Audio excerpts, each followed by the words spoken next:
Once you reach ascension on the spiritual path, that is when everything changes.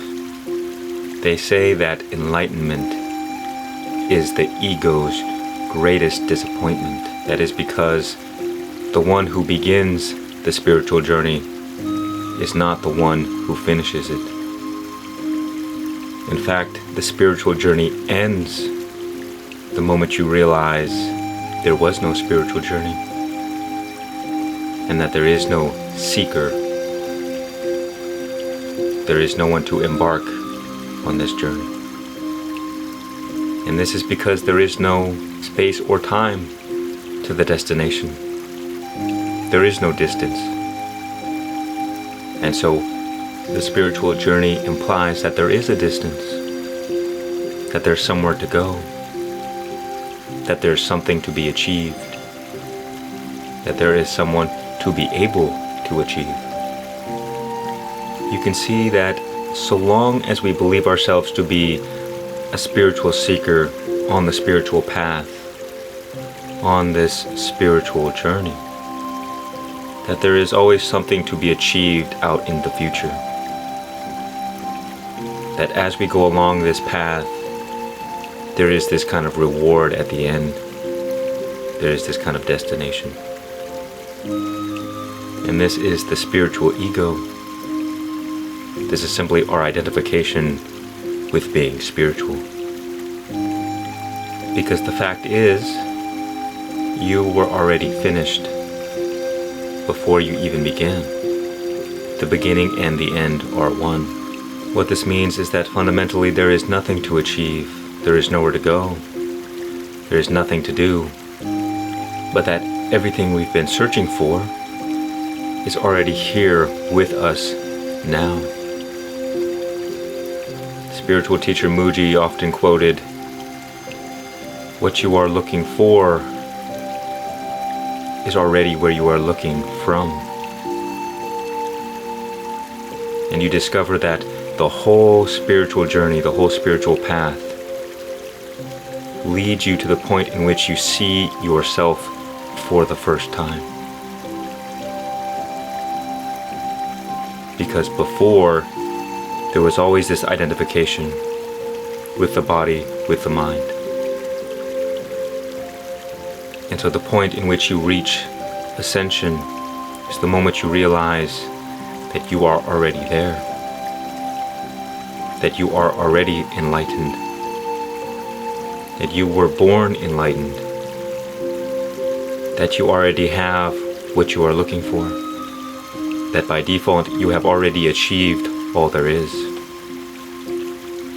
And the whole spiritual journey, the whole process is simply removing the veil from our eyes. It is self-realization. So what happens when you reach ascension is that the game starts over.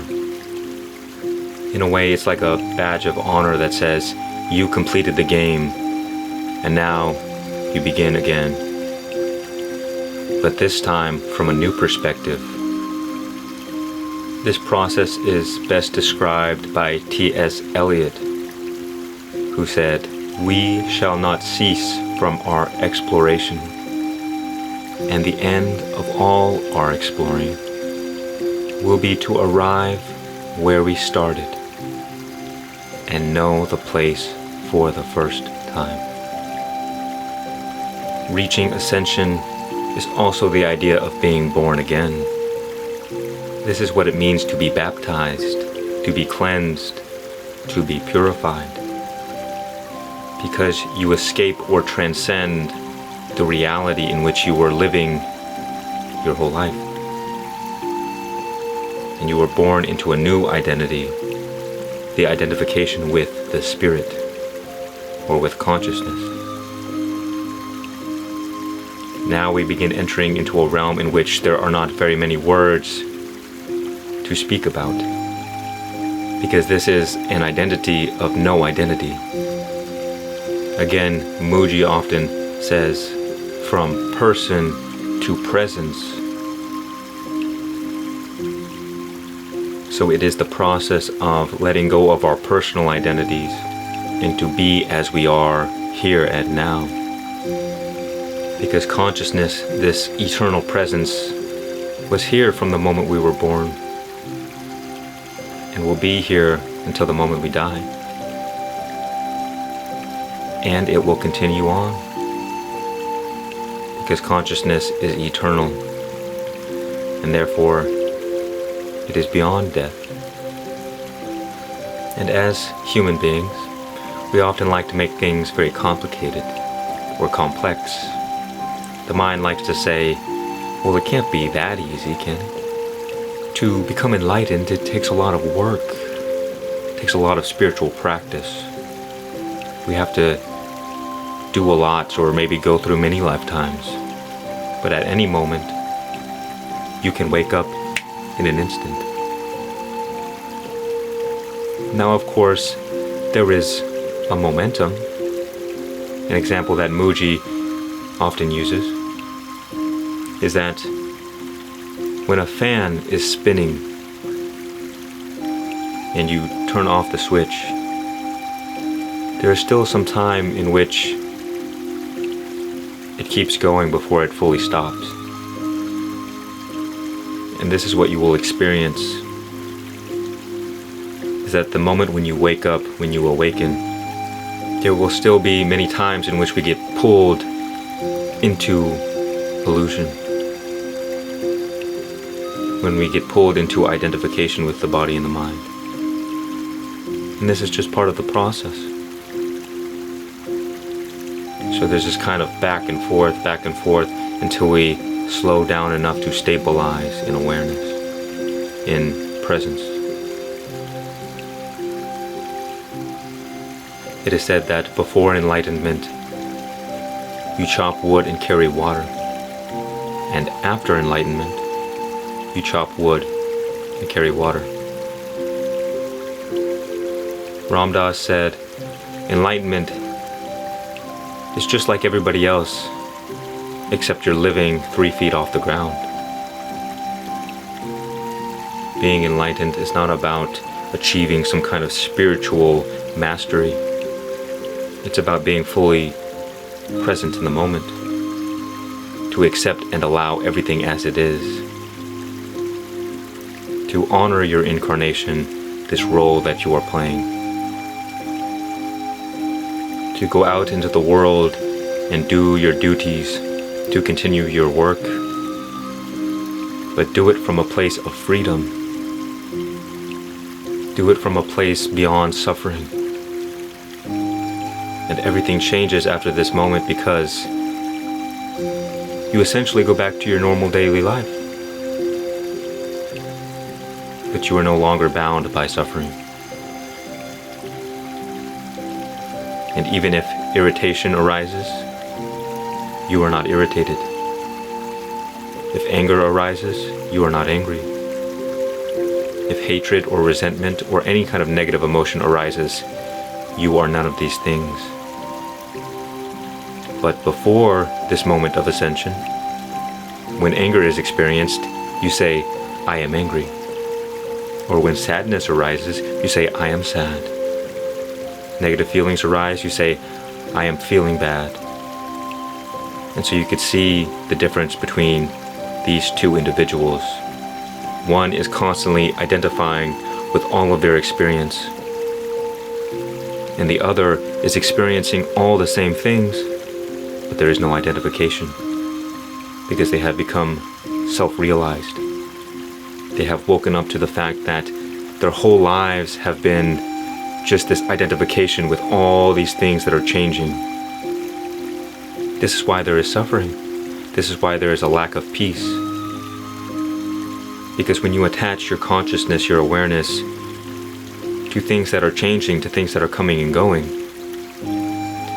then you're along for the ride, all these things that are coming and going. And so there is great suffering. There is great unsatisfactoriness.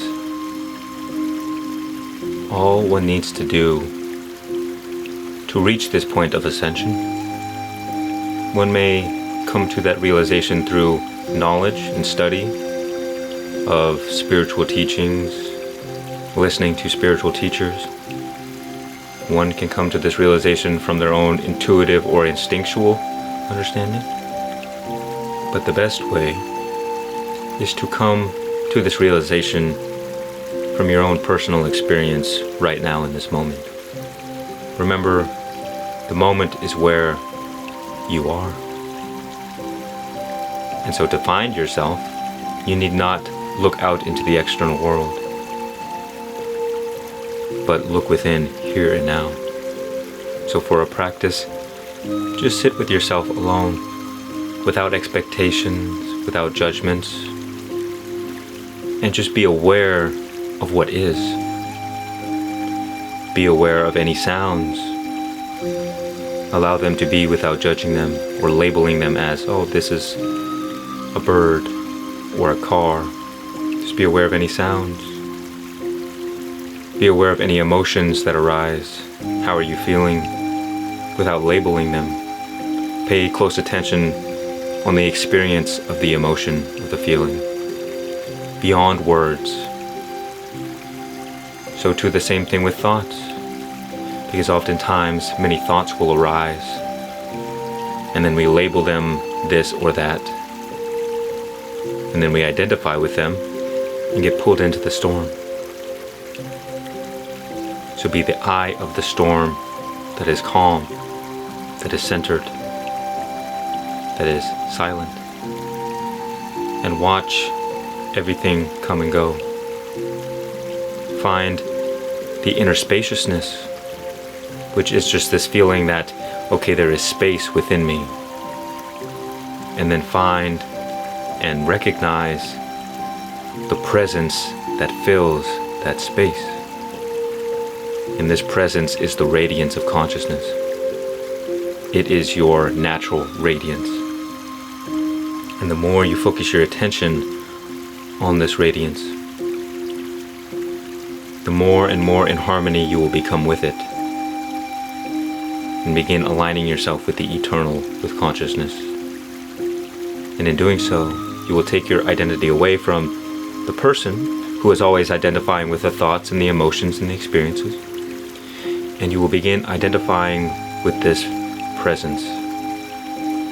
And the more and more you make this into a habit, it becomes easier and easier to just be in the moment all the time. And so, sure, it may take time to solidify our state in this presence, just as how the fan takes some time before it stops. So too, we may get pulled back into identification over and over again. But so long as we keep returning to this realization of our true essence, then the journey is already over. You have already won. You have reached your destination. But again, it just may take some time to find your place here. And after you recognize your presence, there is also another step. That is, you recognize who is aware of this presence.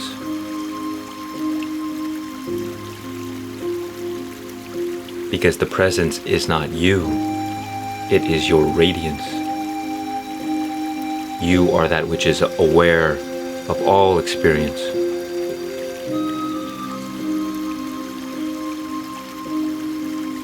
You are aware of all thoughts. When it comes to this voice inside of our heads, we often believe that we are the ones speaking. But are you the one speaking? Or are you the one who is listening?